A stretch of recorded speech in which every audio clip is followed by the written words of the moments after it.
দর্শক কেন্দ্রীয় শহীদ মিনারে আছেন সহকর্মী সম্রাট আনোয়ার, সরাসরি সংযোগে জানাচ্ছেন সেখানকার এই মুহূর্তের চিত্র। সম্রাট, এই মুহূর্তে কেন্দ্রীয় শহীদ মিনারে কি অবস্থা, জনসাধারণের ঢল কেমন দেখছে? নিশ্চয়ই ফুলে ফুলে ছেয়ে গেছে কেন্দ্রীয় শহীদ মিনার এলাকা, তেমনটাই আপনারা বলছিলেন এর ঠিক আগের লাইভটিতে। এখন কি অবস্থা দেখছেন?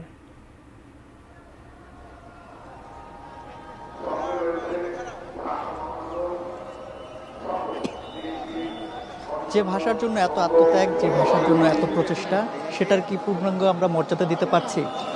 সেটাই যদি দিতে না পারি তাহলে আমরা কতটুকু আগাবো? এই ভিতটাকে সামনে রেখে, এই বোধটাকে নিজের ভিতরে রেখেই আসলে মানুষজন আজকে এই আন্তর্জাতিক মাতৃভাষা দিবসে শহীদ মিনারে সবাই সমবেত হয়েছে। আমার পিছনে দেখতেই পাচ্ছেন যে মানুষজন ইতিমধ্যে যে সংখ্যায় এসেছে, সেই সংখ্যাটা কিন্তু গত 2 ঘন্টা যাবত আমরা যেরকম দেখছিলাম সে তুলনায় অনেক বেশি।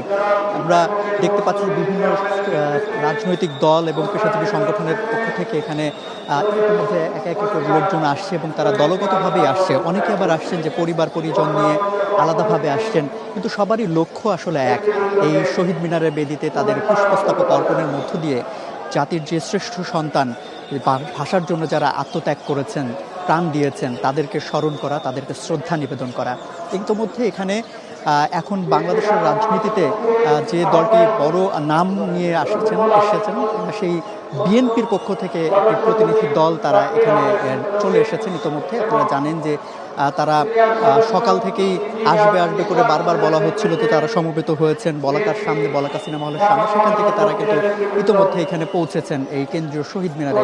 একনল হ্যান্ড ওয়াশ 100% প্যারাবেন ফ্রি, তাই নিরাপদ হাতের জন্য আস্থা রাখুন একনলে। আমরা দেখছি যে কেন্দ্রীয় যে নেতৃবৃন্দ, তাদের মধ্যে রুহুল কবির রিজভীর নেতৃত্বে মূলত তারা এখানে সমবেত হয়েছেন, তারা ধীরে ধীরে অগ্রসর হচ্ছেন। আমরা এই কেন্দ্রীয় নেতৃবৃন্দ ছাড়াও বিভিন্ন ঢাকার মহানগরের বিভিন্ন ওয়ার্ড এবং বিভিন্ন সেক্টরের যে রাজনৈতিক নেতৃবৃন্দ আছে জাতীয়তাবাদী দল বিএনপির, তাদেরকে আমরা দেখছি যে বিপুল সংখ্যক ব্যানারে সুসজ্জিত হয়ে তারা এসেছেন এবং প্রত্যেকেই তারা খালি পায়ে এসেছেন এবং প্রভাত ফেরিটি তারা নিয়ে এসেছেন, মূলত সমবেত হয়েছেন এখানে।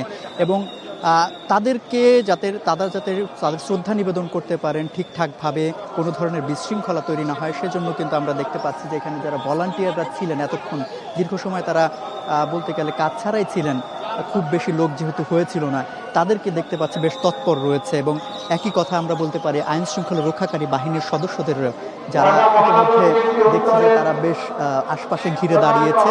যারাও একটু আগেও আমরা দেখেছি যে একটু দূর দূরান্ত ছিলেন বা আশপাশে ছিলেন, তাদেরকে আমরা দেখেছি যে এখন এই শহীদ মিনারের যে মূল বেদিটা, সেটার কাছেই তারা চলে এসেছেন।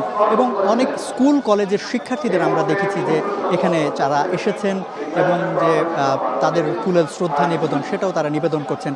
আর তারা বারবার বলছিলেন যে শিক্ষকরা তাদেরকে নিয়ে এসেছেন আসলে এই ভাষা দিবসে বা ভাষার জন্য যারা প্রাণ দিয়েছেন তাদের প্রতি সম্মান প্রদর্শনের যে প্রচেষ্টা, সেটাকে সামিল হতে এবং ভবিষ্যৎ প্রজন্মের কাছে আসলে পৌঁছে দেওয়ার জন্য, যাতে যে মানুষগুলো ভাষার জন্য প্রাণ দিয়েছেন এবং ভাষাটা যে আমরা খুব সহজে পাইনি, সেই জায়গাটা আসলে বোঝানোর জন্য, পরবর্তী প্রজন্মের কাছে তুলে ধরার জন্য মূলত আজকে নিয়ে এসেছেন। তো একে একে বিভিন্ন শ্রেণী পেশাজীবী সংগঠনের লোকজন এখানে আসছেন, দলগতভাবে তারা সামিল হচ্ছেন এবং ফুলের শ্রদ্ধা নিবেদন করছেন।